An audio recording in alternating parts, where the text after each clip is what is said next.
Hello, my name is Kessler. I'm a filmmaker, well, mostly on the side with the filmmaking. My full-time work is as a freelance full-service video provider, but recently I've decided to switch gears and focus much more on color grading.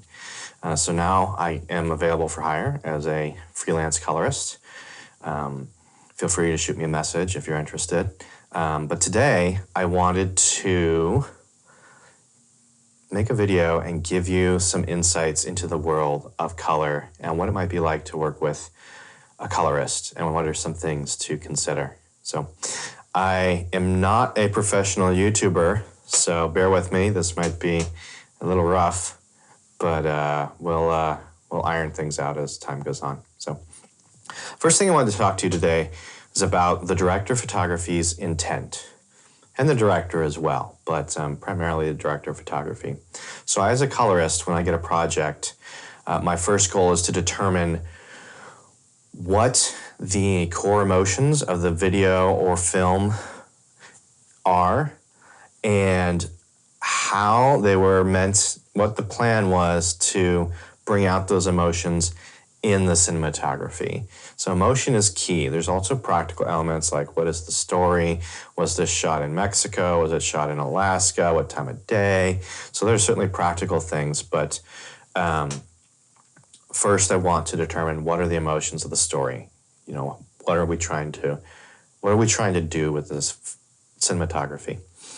And it's my goal as a colorist to respect that. It's not my movie. Like, I don't want to all of a sudden just out of the blue say, hey, I came up with this green and gray look. I really love it. I think you should try it. Well, the director of photography and the director might say, no, actually, the film was supposed to feel this way, and a green and gray look would feel a different way. So I have to first listen to them, listen very carefully as to what their intent is. Then next, we design a look, and I need to preserve middle gray when I build that look. I also need to preserve white balance and color tinting, white balance, exposure. I need to preserve those things because in an ideal situation, the director of photography lit the set, white balanced the set, set everything to exactly the settings they wanted it, and the picture should be the way they want it to look. So I need to respect that. I shouldn't change exposure, etc. I shouldn't create a color cast unless I talk to the director of photography and they explicitly say, yeah, we want a color cast in this shot, or yeah, we want this shot darker.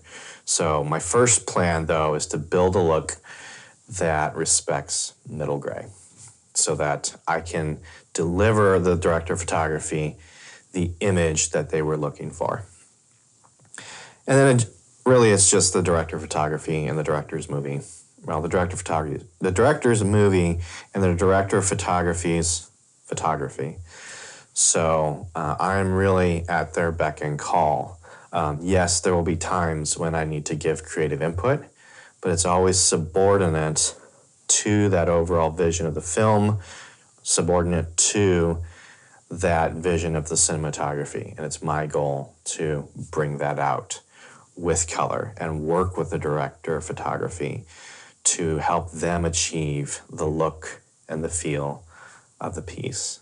So hope that helps, and we will see you next time, and happy filmmaking.